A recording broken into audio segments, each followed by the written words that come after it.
Hey creatives, I'm your host Aylin Wild and this is my podcast Empathy Machine. Thank you so much for tuning in. If this is your first time, welcome. In this podcast I discuss films, give you videography tips and tricks, and unpack other creative topics. In today's episode, I'll be discussing making videos for your church. Having served in a church media department for 3.5 years now, there are so many things I've learned along the way. So in this episode, I'm going to be sharing with you some things I've learned, some tips I've picked up, and some resources I've found which I think could be really helpful to you if you're in a similar role.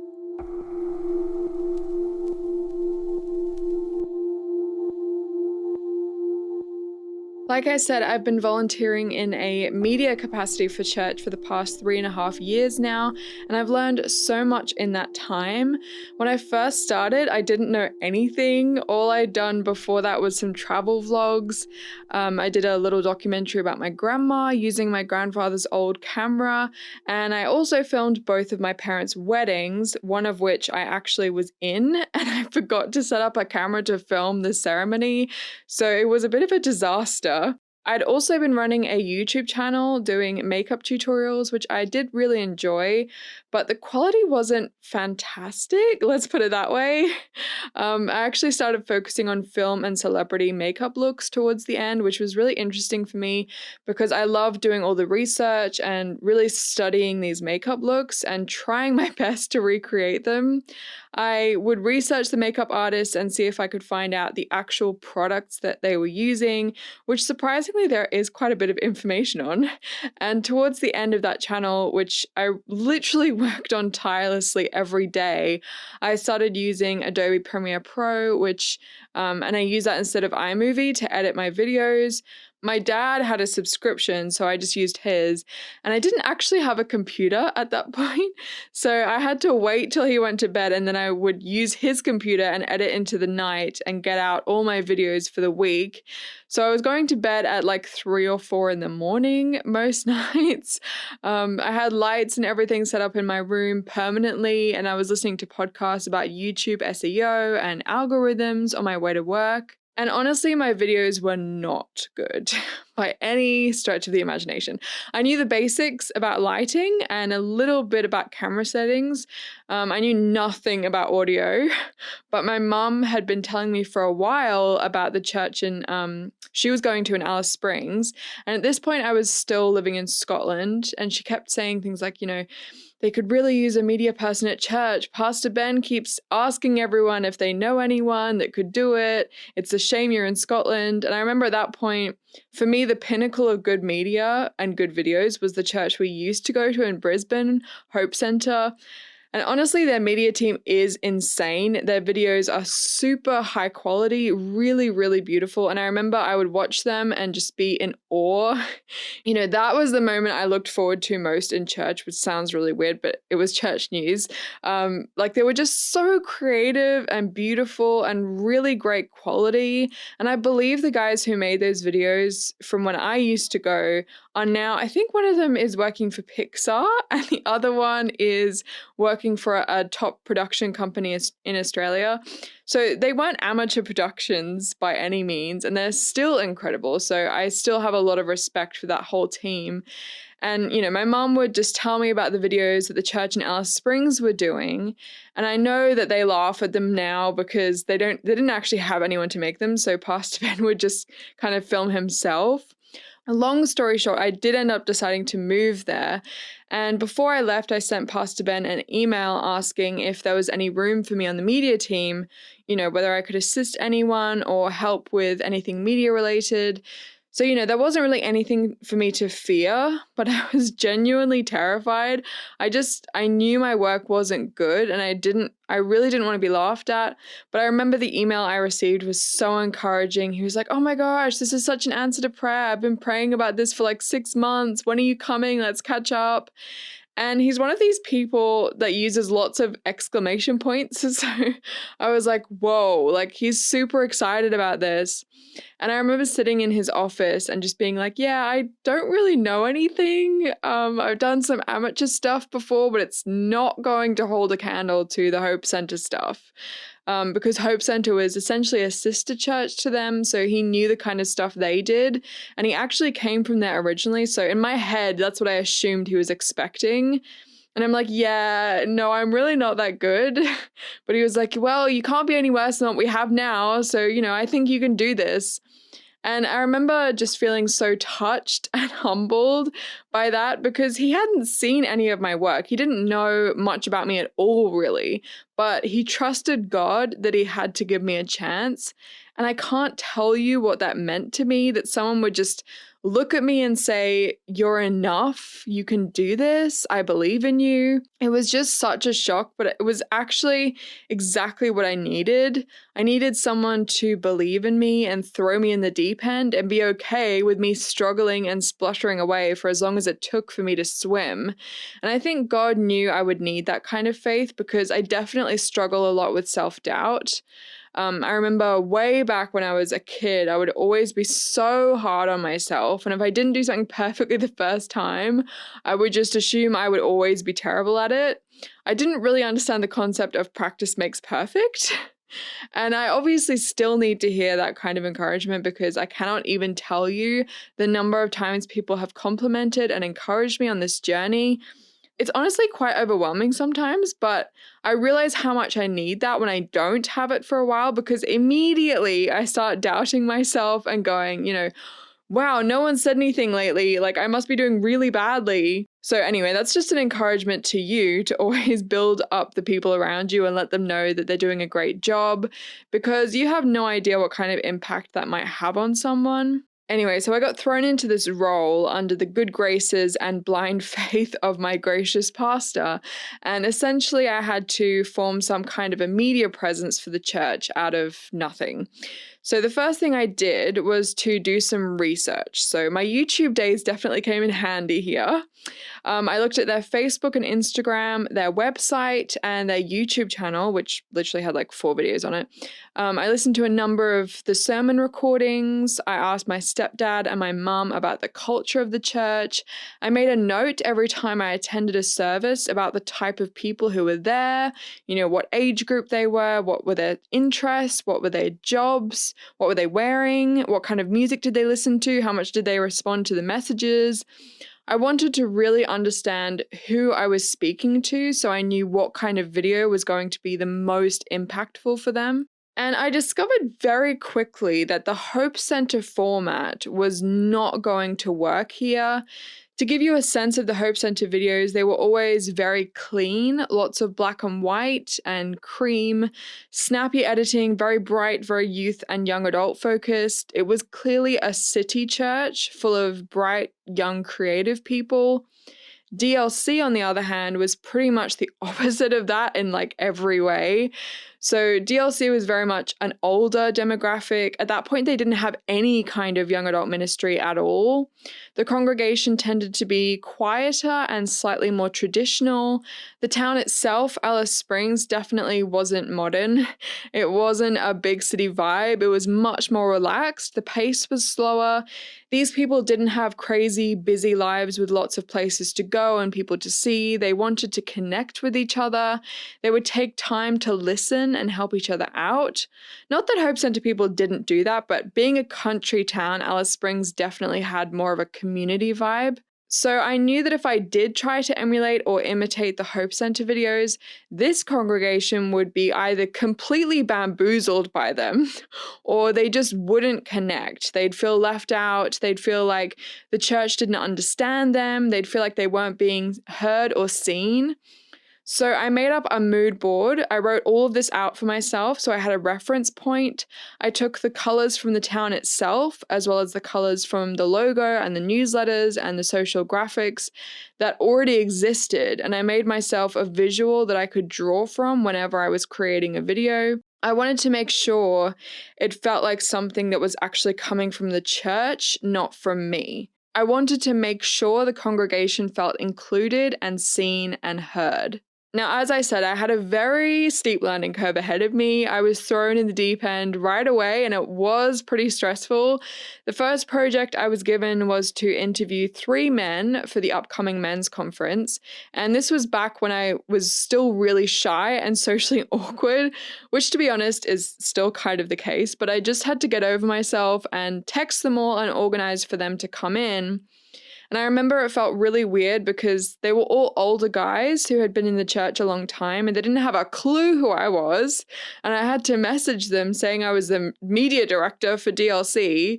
I mean, I don't think I actually used that word, but I had to tell them I was making videos for the church and that I wanted to interview them. At this point, I only had the one camera, which was the church's camera, because mine was terrible and they just bought a new one. And I remember thinking, hey, in most interviews, they usually have 2 different angles, right? So I filmed each interview twice from 2 different angles. So yeah, in the edit, I had to piece together a story from the 2 different angles, which thankfully wasn't too difficult because they all had scripts. Those videos definitely weren't my finest work, let's put it that way, but I got such a warm and positive response from the church, and that really made me feel like I could breathe because I knew that they were giving me space to grow and they weren't expecting crazy professional work. When I first started, I was under the charge of a woman who I won't name, but basically she was the person in charge of doing the newsletter, which didn't last long after she left because social media, the website, all the graphics, and her husband did the photography. And she was one of those people who is lovely if you don't have to work with her. And I remember her daughter was so beautiful and sweet as well. I interviewed her for Mother's Day that year. But we just didn't really click. She was far less supportive of me than everyone else, and she did expect a much higher standard. She had taught media in high school, so she knew a little bit about it herself, which she thought made her kind of an expert, and I just assumed that she did know what she was doing. But I remember I saw a video that she made for a family that were leaving the church, and it wasn't exactly Hope Center, let's just say that. So yeah, lovely lady, but not the easiest person to work with. I remember a couple of times I said to Mum, that's it, I'm quitting, I can't work with her anymore. And I felt like God was testing me, and it just wasn't the best. But she actually left quite soon after I got there, thankfully. So I ended up only working with her for a few months. And after that was when I really started to improve, I think. I started getting into a routine of filming church news every week. I had my church news crew. We had a little Facebook group and I would post the church news there so everyone could watch it. We would film every Monday night with about, I would say, 5 to 8 people towards the end each week. And I remember I felt really protective over this little group. One time we went up Anzac Hill afterwards and we had pizza, and I made them chocolate brownies in little paper bags with ribbons and little thank you notes for Christmas. Christmas was the best. I would get them all to dress up in Christmas outfits, and we had the guys bring in the Christmas tree for the backdrop. I actually kind of miss it, to be honest.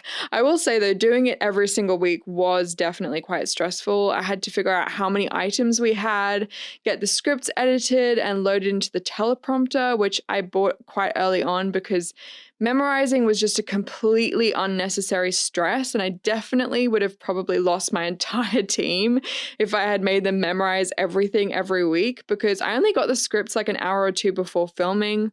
I also had to figure out who I had that week, so I would put out a message on the Facebook group the day before and ask people to comment their availability, and then based on that, I had to make up a timetable and slot each person in based on their availability. So I remember Rachel, my best friend, had to be first because she had a girls group on that night. Then maybe Haley was only available from 5 and Rebecca and Matt were only available from 5:30. So yeah, it did take quite a bit of working, but everyone else I would just slot in around the people who could only make a certain time, and I would end up with a timetable. And each person would have 15 minutes to film, and then the next person would arrive. So it's definitely a good thing I'm an organized person because there wasn't really any room for messing around if I didn't want to waste people's time. And that's something I would say is really important. When you're doing work for a church and you have to oversee a team, you really have to keep in mind that everyone is giving up their valuable time for you. So you really don't want to waste that time. When I first started, for example, I would leave work at 4, get home at 4:05, come in and grab all my filming stuff, drive to church to get there by 4:20. Then I would set everything up, the lights, the camera, the teleprompter, the microphone. And at this point, we had no one place to put all this stuff. So I would literally have to run around the church to find it all and set it all up. And sometimes I would set it up in a different spot to mix it up, and I'd have to figure out if that was going to work. So it was always this race, which I actually enjoyed weirdly. Then I would load the script into the teleprompter and everyone would start arriving at 4:30. So basically they would all have to wait around for a couple of hours every week, which I didn't really feel right about. So that's when I started to stagger people's arrivals. So yeah, I'd ask who was available and make a list, and then I would ask each person when they were available. And some people were available anytime, so I would schedule them in last. Some people had a specific window of time, like, half an hour. Some people had an hour. Some people could only come after a certain time. So I would build this timetable based on people's availabilities in 15-minute increments.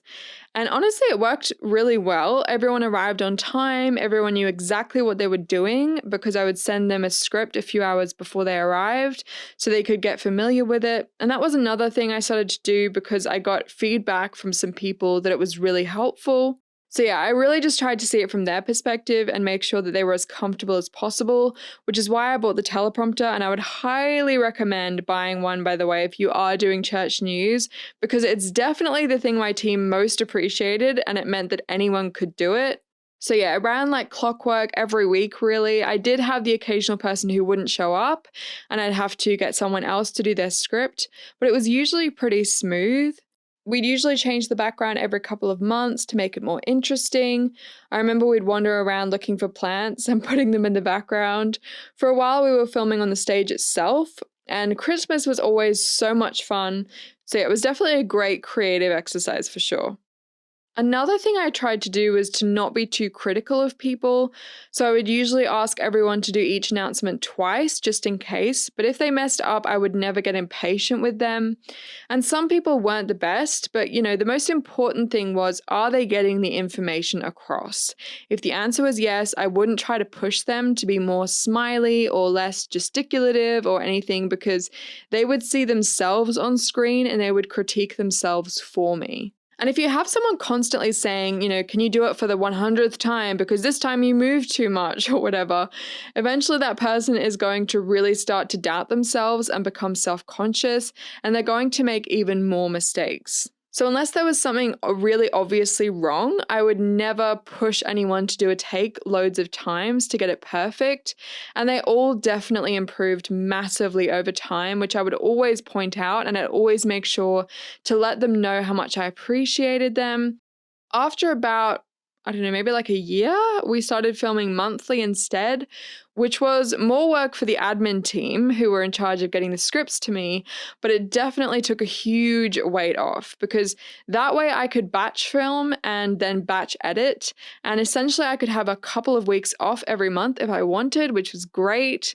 So yeah, we'd film on the last Monday of every month, I believe, and that definitely took more coordination because for some reason I had it in my head that each announcement had to be made by a different person.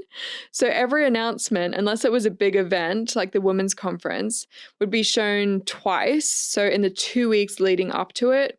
And for some reason, I had it in my head that every time it had to be announced by a different person. So I'd have this crazy schedule of each script, which I would double, and then make sure each person was announcing something different. And I always had to make sure the women were announcing the women's stuff and the guys announcing the men's stuff.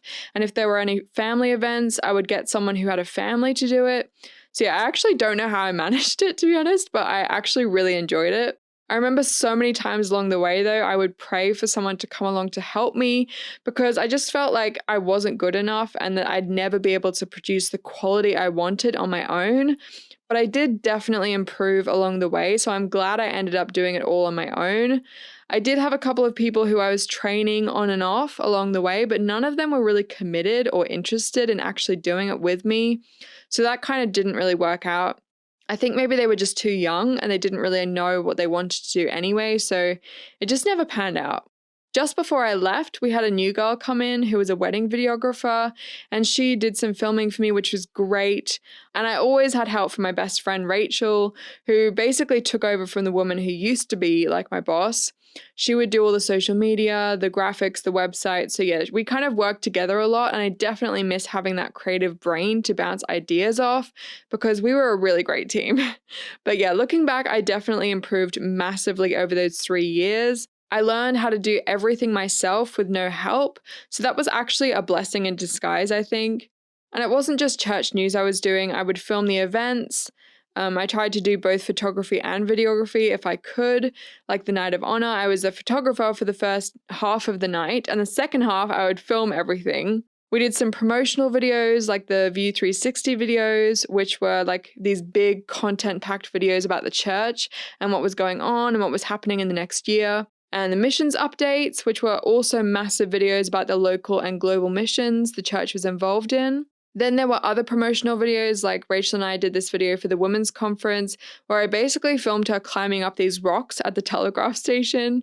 We also did this series on connection about how some things couldn't be done alone, like a flash mob, a trust fall, a stage dive. And for that one, we put this mattress under the stage and one of the band guys flung himself off the stage, which was really fun. There was also ballroom dancing, a duet, which I have never heard the church laugh so much at. It was insane. Being stuck in a traffic jam, playing cricket. So yeah, that was really fun. And that idea was actually completely stolen from another church, but we kind of expanded on it and came up with all these ideas. Some of them didn't really work out, but some of them were really fun. Then there were the Mother's Day and the Father's Day videos every year, which I really loved. I think they were probably my favorite because basically I got to interview kids for a couple of hours about their parents, and the answers they came out with were hilarious. Like, I don't think I've ever laughed so much editing as with those videos.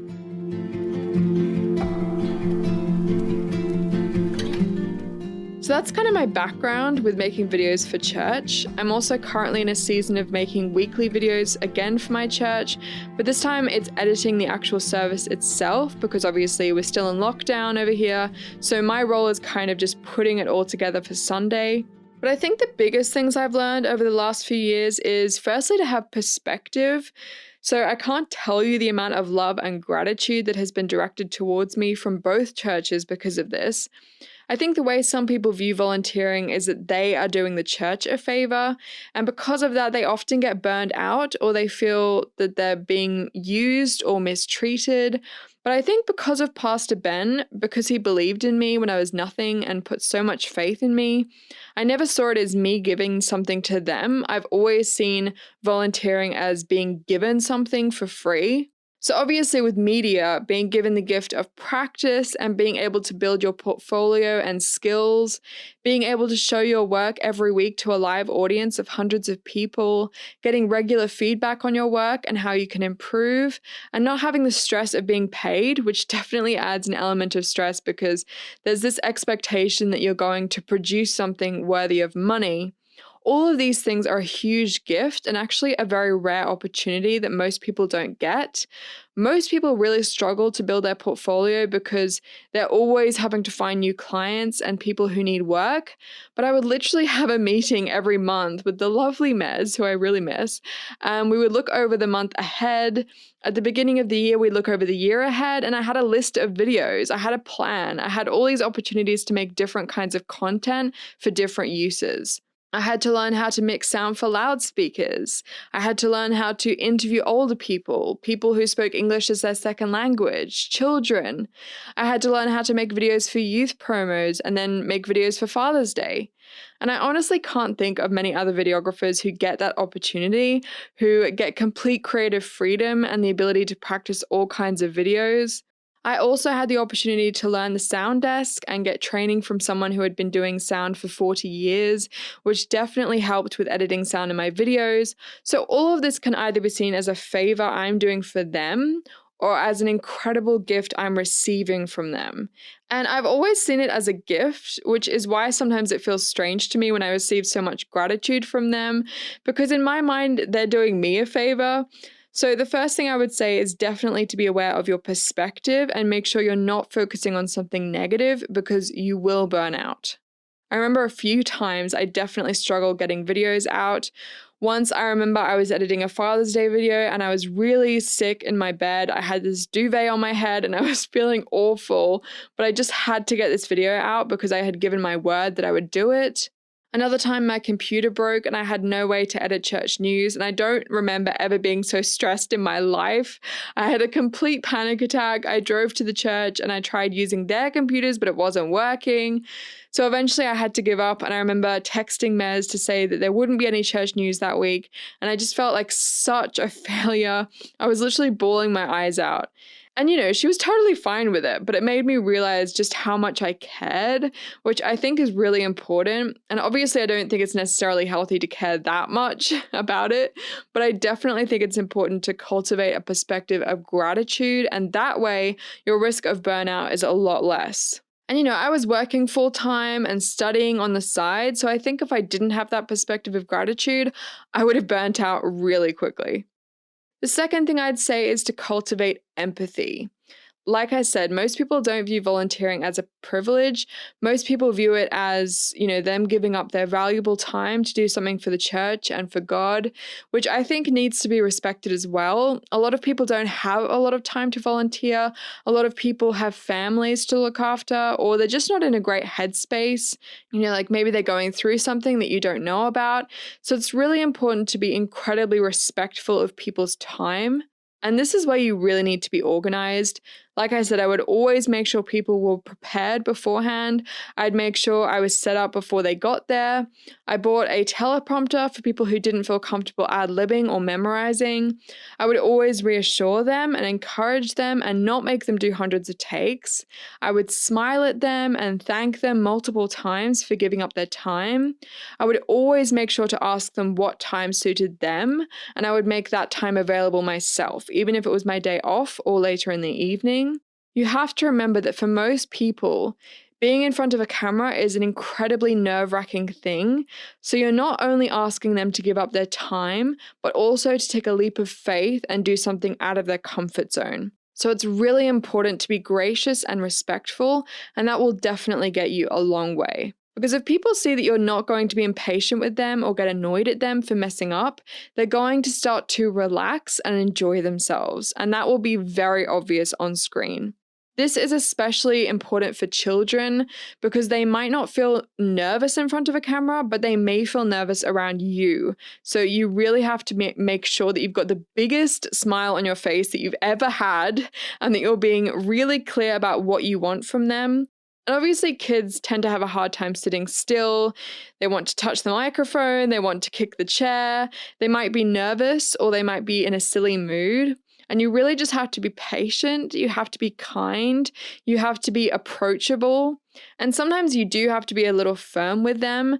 But by far the best footage comes when a kid is feeling completely comfortable around you. That's when the gold comes out. And I can't tell you how much I've had to stifle laughter when I'm asking kids questions because they are just hysterical when they're being themselves and they're comfortable. So yeah, cultivate empathy with whoever you're filming. If it's a working mum who has kids waiting outside and needs to get home, or if it's someone who doesn't speak very good English, or if it's someone who gets really nervous in front of a camera, whatever the situation, put yourself in their shoes and make the experience as comfortable and pleasant as possible for them. Because I'm telling you, it will be obvious on camera if they're really uncomfortable or annoyed because you've asked them to do yet another take or because you're disorganized and you've forgotten to press record. Thirdly, cultivate empathy for your audience. So, who is going to be watching this? On what platform are they watching it? If it's being played on loudspeakers in the auditorium, will you still be able to understand what people are saying? I cannot even tell you how many times we've played videos made by other people or organizations where you just can't make out what people are saying because it's been mixed for headphones. Buy yourself some speakers and test out your videos on your speakers. Then listen to them with your headphones and make sure it sounds good on both. Because often you're playing a video on Sunday, which will then be posted on social media and people will be watching it with headphones. Generally, audio is a lot clearer on headphones because the sound is going directly into your ears, so you can make out lots of different sounds relatively easily. On loudspeakers, however, the sounds tend to merge together. So generally, you have to adjust your music volume quite a bit when you play something through speakers. Another thing to keep in mind is heavy bass sounds. So some songs might not sound very bassy when you're listening to them at home, but as soon as they're played at church, it's like you're in a club. And obviously this can be adjusted somewhat on the sound desk, but just assume the sound person isn't going to adjust the levels and make sure your songs aren't too bassy because it can become quite muffled. I definitely had a couple of comments about that issue over the years, especially when you have a lot of older people in your audience who already struggle with hearing. This is especially true of men over the age of 50, I believe, because they can no longer hear deep sounds as well as younger people or women. So for them, some sounds are very difficult to make out. So just be mindful of your audio and make sure it's going to work for the audience on whatever platform they're watching it on. Also, be careful of content with different audiences. Like I was saying before, some kinds of videos won't work with some congregations, so make sure you really understand your audience before you make your video. Are they going to understand it? Will it resonate with them? Is there some kind of inside joke you're going to play which they won't get? And this will definitely come with time. I find it fascinating playing videos in front of a live audience because the reactions are generally not what I'm expecting. Sometimes people will laugh really loudly at something I don't think was particularly funny, or they'll gasp at something I didn't think was that shocking. So you get to learn over the years what people respond to. And obviously, individual feedback is really helpful with this as well. For example, a comment I got quite a lot was the lack of men and older people on church news. And this was literally just a practicality thing. Most of the people who were able to make it to filming were younger people. Almost all of them were in their 20s. And mostly they were female because they tended to be more comfortable in front of the camera. But because of that feedback, I really tried to contact as many different types of people as possible so that everyone felt represented on screen. I think something I definitely could have done better looking back was made more of an effort to get the Indigenous section of the congregation on screen. A lot of them spoke English as a second language and weren't necessarily feeling represented by the media. And I did make some contact with them, and they were definitely interested in doing some content in their language with English subtitles, but we just never got around to it, and I think I definitely could have tried harder with that. So yeah, definitely cultivate empathy for your congregation and make sure everyone feels heard and seen and understood as much as possible so that your content doesn't fall on deaf ears. Fourthly, I would say be respectful of leadership. So yes, if you're a one-man band like I was and you don't have anyone to help you, it can be quite tempting to think of yourself as a standalone pillar in the church rather than part of a larger body. And especially if your church doesn't have too many creative people or people interested in creative stuff, it can feel like you're the expert and everyone should just listen to you and accept what you produce. But you have to remember that you are being extended a significant degree of faith. You are representing the church in a way that is extremely visible. So if you make a video and your creative director says that they want you to change a bunch of things, you have to listen to them. Now, obviously, you can give your reasoning for why maybe you think it should be done a certain way, and maybe you do actually know better. But at the end of the day, if you make a video that is not representative of the church or it gives a message that the church doesn't want to give, you have to swallow your pride and do what your leaders are telling you. Because at the end of the day, it's them who will have to answer for it. They're the ones who will be accountable for the messages being produced by the church. So you have to make sure that they're happy with what you're doing so that they don't have to answer questions about it. I remember this one video I made. It was a testimony video, and I didn't really know much about the woman I was interviewing, and apparently neither did anyone else because it kind of started off pretty standard, but then it went super dark. Like, she literally started talking about how when she was a child, she was part of this satanic cult that sacrificed children, and how she'd blocked it out of her mind until she was in her 20s. And I just remember being like, are we really showing this to a live audience? Because I just assumed that everyone knew what she was going to say, but they definitely didn't, because I got a message from Mez the day before we were supposed to show it, and she was like, yeah, just watch the testimony video. We'll definitely need to cut the child sacrifice thing out, or we'll be in massive legal trouble. And I had no idea that just somebody mentioning harm to children in a way completely unrelated to the church would mean a lot of headache and paperwork and investigation for the church, or I would never have left it in. But that's why you always need to respect your leaders, because sometimes there are technical or legal reasons they have to show something in a certain way. And obviously that's an extreme case, but it does illustrate one of the reasons you should trust whoever you're working under, just in case they're not telling you the whole story. Because if I hadn't listened to her and just said, it'll be fine, it's a good story and people will really be impacted by it, I could have landed the church in a lot of trouble without meaning to. So again, cultivate a perspective of gratitude, cultivate empathy for both your video subjects and your audience, and be respectful of leadership.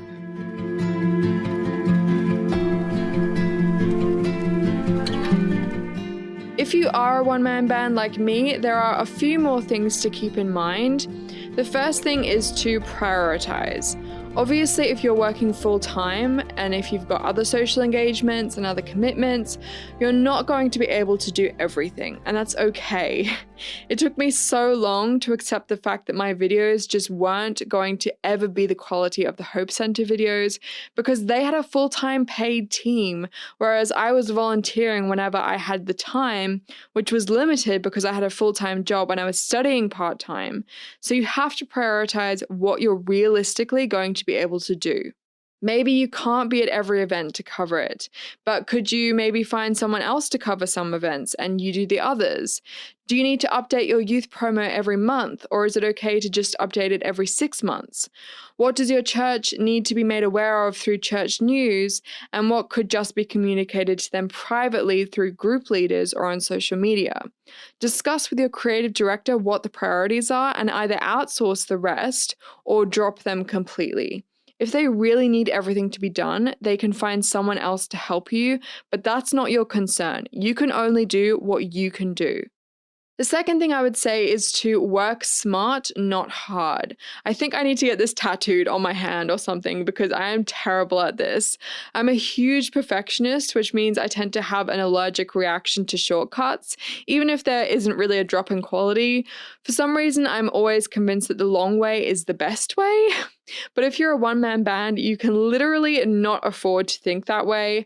Taking shortcuts with certain things doesn't mean your quality has to be affected. It just means you have to be smart about how you work.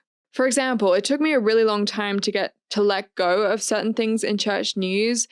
Like I was saying, I used to be convinced that having different people announcing things was somehow the best way to do it, because then people wouldn't ever get bored. But I'd have a new person doing the intro and outro every week or every month, and each announcement was made by a new person. But actually the result of that was not only a lot more work for me, but it meant that the message was actually somewhat dampened because it became quite distracting seeing all these different people up there. So eventually I had a couple of people do the intro and outro, and I would keep that same person for like months, and no one cared. I also started doing voiceovers myself instead of having 1,000 people do the announcements, which saved me heaps of time. I also made myself a template in Premiere, which I would use for every church news, and that saved a lot of time as well. Like I said, being organized with shoots is absolutely crucial to keep people happy and not waste people's time. So sending scripts in advance, or at least preparing them as much as possible, making sure you've got some backup batteries and SD cards with you as well as charging cables, planning out your location and background setup before you arrive and making sure it's available for use, setting up before anyone anyone arrives if you can, so you don't have people waiting around, staggering your appointments rather than having everyone arrive all at once, and letting each person know that someone else is coming after them at a certain time, being okay with only doing a couple of takes unless it's absolutely necessary to do more. Buying a teleprompter also saves a lot of time. Trust me, like a lot of time. So yeah, finding ways to minimize time and maximize effectiveness. The third thing I think helps with being a one-man band is to keep yourself inspired. And what I mean by that is to be intentional about surrounding yourself with inspiration for your videos.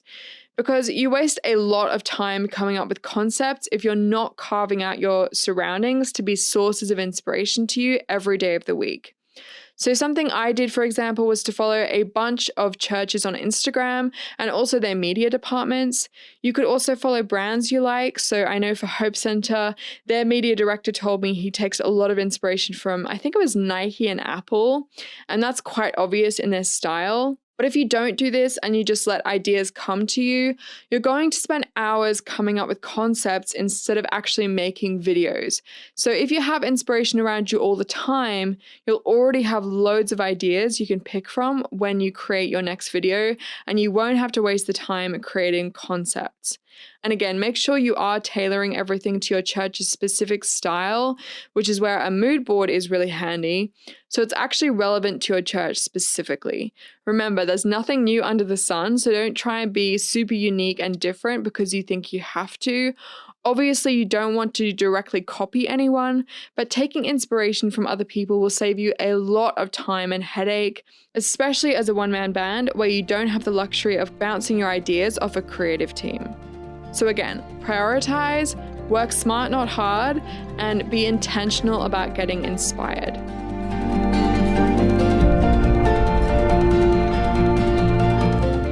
All right, finally, I thought I'd share with you some resources that might be helpful to you if you're going into church media. The first resource was absolutely game-changing for me when I first started, and that is Pro Church Tools. Oh my goodness, if you have not heard about Pro Church Tools, go to prochurchtools.com and just have a look around. They have an insane amount of resources. They have a YouTube channel with loads of really great tips. They've got a podcast. They're just amazing. They provide both free and paid resources to hundreds of thousands of churches on social media, graphic design, website design, apps, video, pretty much anything and everything media related. They also have an academy, which we had a subscription to when I first started, and it's seriously so worth the investment. Even if you know absolutely nothing about video or media, by the time you've gone through the academy and watched all the main videos, you will know everything you need to know. I also used a lot of their stock footage and templates when I first started, which was really amazing quality and got a great response. So yeah, if you take nothing else away from this episode, just follow Pro Church Tools on everything and really soak up their content, and your media will be on fire. The second resource I would recommend checking out is Soundstripe, which is a music library. It's not free, but I've been using it for years now and I absolutely love it. They have so many songs for so many different vibes and moods. You can search based on mood, genre, pace, instruments, key, artists, duration, and beats per minute. They are constantly adding new music as well, and they have a bunch of different playlists, including one specifically designed for churches. They also have a special effects section, which you'll need to upgrade your subscription for, but it's really great as well and definitely worth it in my opinion.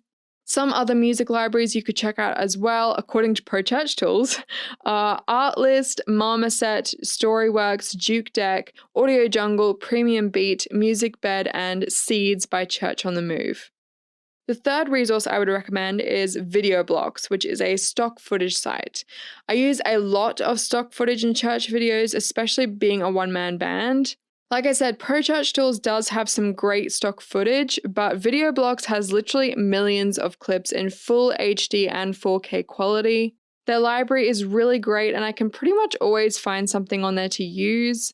Some other stock footage sites you could also check out are Dissolve, Pixabay, Adobe Stock, VideoHive, Pond5, Life of Vids, Shutterstock, Videvo, Rocket Stock, Videasy, Vidsplay, Pexels, Marsway, and Stockfilm. The fourth resource I would highly recommend is the Adobe Creative Suite, which includes all of the Adobe products like Premiere Pro, After Effects, and Audition. I use these programs pretty much daily, and I would never have been able to produce the quality of videos I was able to produce if I was just using a free program like iMovie. There's just no way. It's really not that expensive these days either, so if you're serious about video, I would highly recommend your church get a subscription. It also includes Photoshop and Illustrator as well, which is great for your creative department in general. The fifth resource I would recommend to you is Google Drive. I have a paid subscription for more storage, but you can also get the free version. The reason I'm saying Google Drive and not Dropbox, which is what I used to use for DLC, is because Google Drive doesn't compress your videos. Dropbox does, and it's also kind of temperamental, I've found, which can be really stressful if the Sound Desk team is trying to load up church news and it's just not there. The next resource I would recommend is Handbrake, which is completely free. It's really simple to use and it can be a lifesaver when you need to convert or compress a video. So maybe your video is really big and you want to compress it down, or you've been sent a video to add into church news, but you can't open it or use it because it's the wrong codec. You can easily just drop it into Handbrake and it will sort it all for you. Finally, this is a very recent resource for me and I'm not really fully versed in it, but we've just started using churchonlineplatform.com as a church for our Sunday services because obviously we can't meet together in person at the moment due to lockdown. It's completely free and all you have to do is create your platform using their templates, put in the website address for your service video, which is usually YouTube or Vimeo, and set a time for it to play. So every Sunday we have our service, which is pre-recorded and pre-edited, then uploaded onto YouTube as an unlisted video, and then it plays live on the Church Online platform at a certain time, and people can comment, ask for prayer, give, and raise their hand at the altar call. There's a few other features as well, but it's been amazing so far, and I would highly recommend checking it out if you're struggling with live streaming. I know a lot of people have gone down that route because it feels more genuine and connected, but the way we've combated the pre-recorded thing is to have a Zoom call after the service where everyone can see each other and chat. But yeah, definitely check that one out because it's amazing.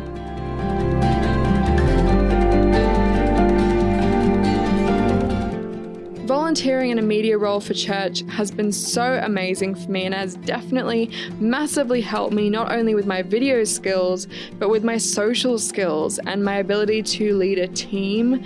It's also helped me to be focused and stick to deadlines. It's helped me to meet people, and it's actually a big part of why my best friend and I became so close. If you're thinking about volunteering in your church's media department, I would highly recommend that you do. It's such a rewarding experience seeing your videos on that big screen and having such an impact on people. Video is such a huge and important tool in this century, and now even more than ever before when the world is in lockdown. So why not get involved in any way you can and help reach more people and impact people for Christ?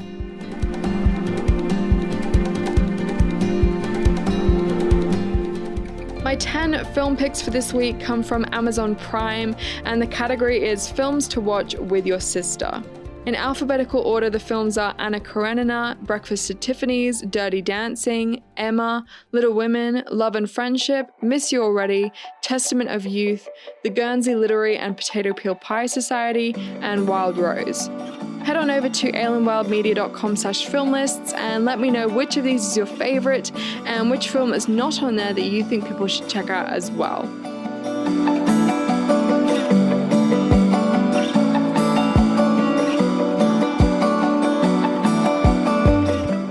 Okay, that's it for today's episode on making church videos. Thank you so much for listening, and I really hope you enjoyed it.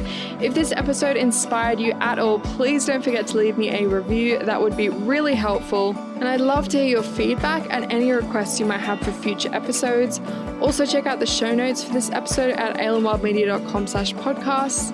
I hope you have a great week and tune in next time for more creative insight into my experiences in the world of video and film.